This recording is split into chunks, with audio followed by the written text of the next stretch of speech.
Great morning, holy brothers and sisters. On this toiling Tuesday of May 22nd, it is the 8th of Sivan, and in the Kitzur Likutei Moharan, today's lesson will be called Sunny Sefiros. Teaching number 152. When a holy soul comes into the world with its related branches, the force of impurity then surrounds this soul. Only the opening facing faith remains.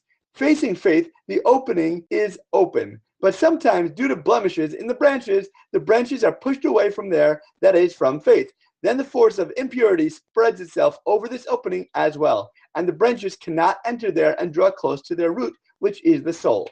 But this opening, which is faith, is only closed off temporarily, for the amount of time needed to push away those who are not worthy of drawing close.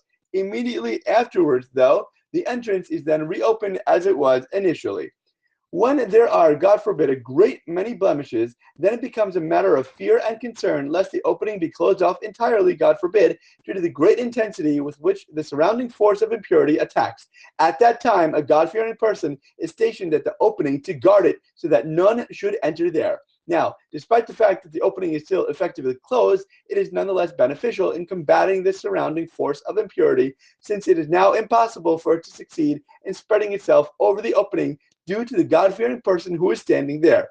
When a person travels to the tzaddik and endeavors to draw close to him with total self-sacrifice and devotion, it is thereby possible for him to attach himself to the tzaddik, even though the God-fearing person is standing there guarding the opening so that none should enter.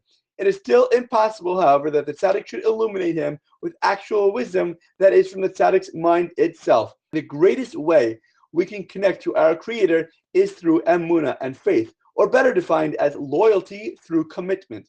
We must keep strong our knowledge of our Creator and be able to maintain it even through the seemingly difficult times, and that is called a display of bitachon, holding tight even when others question and doubt all around us. Teaching number 153.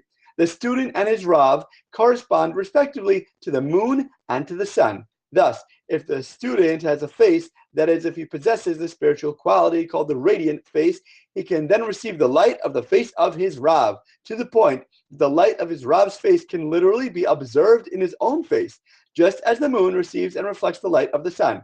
This is the deeper meaning of what is literally called receiving the face of a Torah scholar, or idiomatically, going to greet a Torah scholar. Namely, that a person actually receives the face of the Torah scholar within his own face.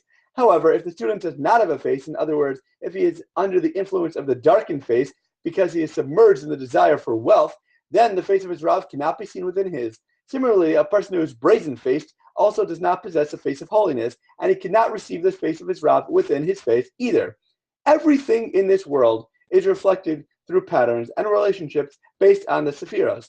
This sun-moon relationship just discussed is that of the right and left sides. It is God's relationship to the Jewish people, as well as that of a husband and a wife. Teaching number 154. The practical teaching that emerges from this lesson is that through hispodidus, whereby one evaluates and judges himself down here in this world, a person thereby avoids being judged up above. Then he need not fear anything at all, and he thereby elevates fear to its root, which is knowledge, that he will know whom to fear. There's no such thing as double jeopardy. That is why it is so critically important for us each and every day to do self-reflection and to review our daily thoughts, speech, and actions. When we do teshuvah properly every day, Yom Kippur will be super simple because one's whole year will already have been taken care of. As always, thank you so much for learning together. If you enjoyed this lesson, please remember to like, comment, share, and borrow. And please God, we'll learn again tomorrow.